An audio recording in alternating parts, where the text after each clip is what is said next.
Welcome to the conversation where we talk to professionals in the performing arts and entertainment industry. I am your host, Veronique George, and today we have the pleasure of speaking with Marci Duncan. Hey, Marci. Hi. So good to have you on the show with us today. Thank you so much. I am so happy to be here. My pleasure. My pleasure. All great things to hear.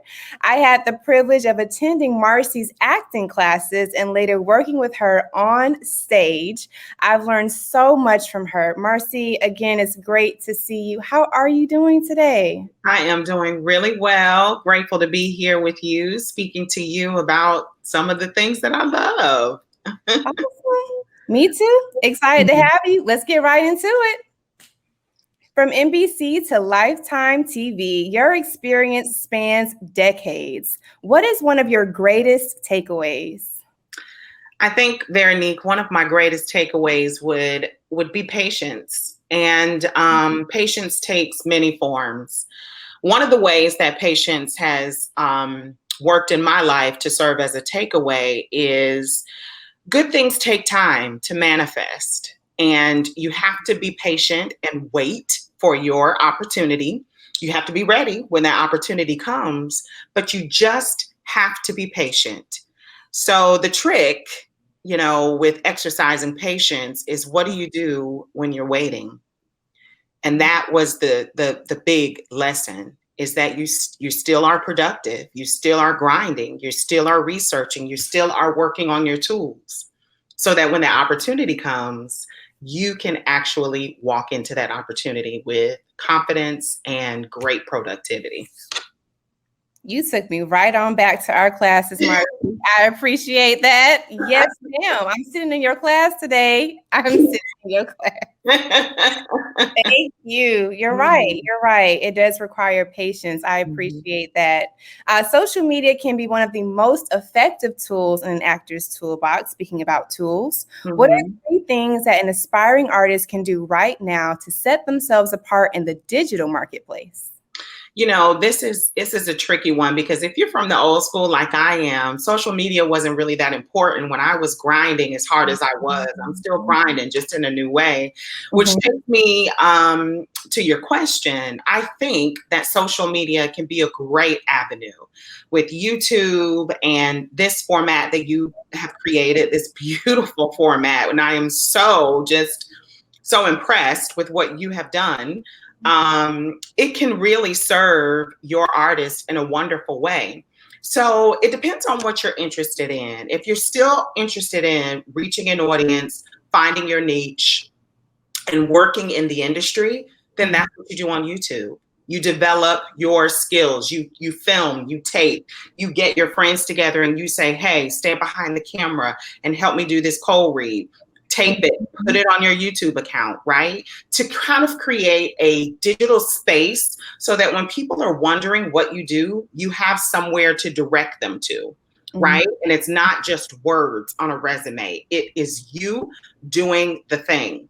So I think it's very advantageous for people to use social media. And then it can work in your favor, but it can also work against you. So you have to make sure that you keep things clean. If your home base is Alabama, but you are putting on your resumes that you live in Atlanta, your social media is going to tell the truth. So you want to make sure that your social media is clean, is general, and it is the right thing to be presenting to the audience that you want to attract. Love that. Love that. Absolutely perfect. As you know, I decided to pursue my childhood dream of acting after I graduated from college.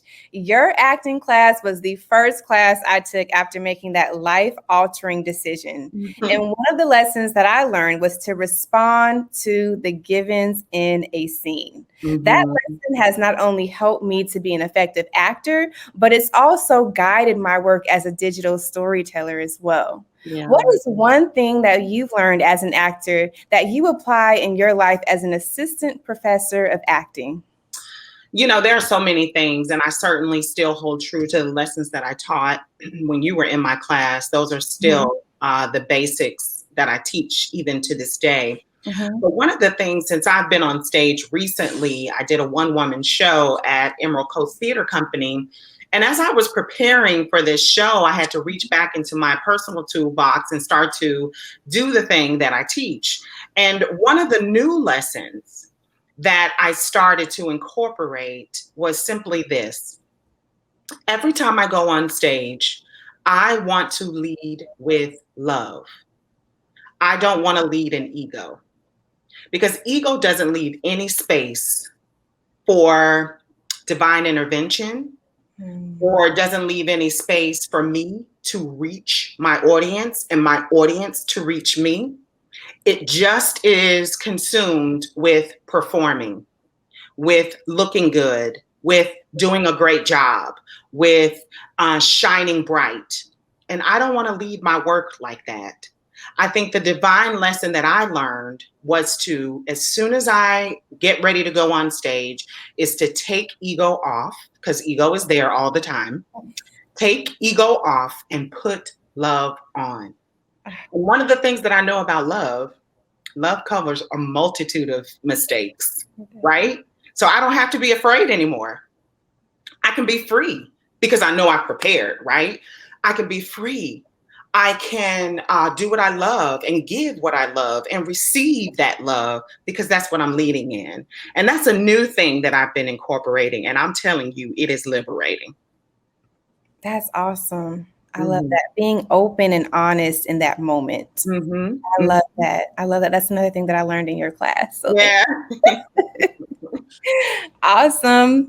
As you know, the past year has been very challenging, emotionally, spiritually, mentally, and physically. Mm-hmm. How did you pivot to keep creating and nurturing your gift during this difficult time?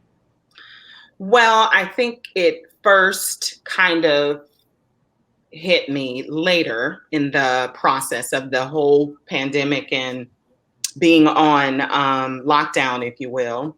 I Mhm. think one of the things that I had to do towards the end of that process was to admit that this was not something that was encouraging me to be productive.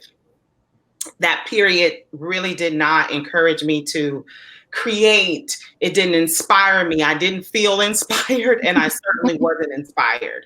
Yeah. So, what I basically had to focus on is I had to focus on mental health. So, I had to check in with where I was emotionally and physically. And I had to really be honest. I did a lot of journaling. And to be honest with you, at the end of the process, something creative did come from that journaling. Mhm. And I'm in the works right now of creating a piece, a play with a friend of mine on some of the issues that this whole season has ignited. And I'm really excited about it. And I think, you know, a lot of people had the thought process that they would just create so much stuff during this time.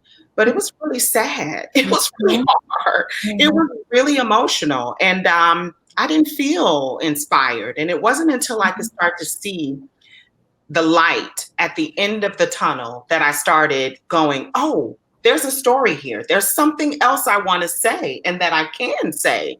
And that's when I started to really put pen to paper.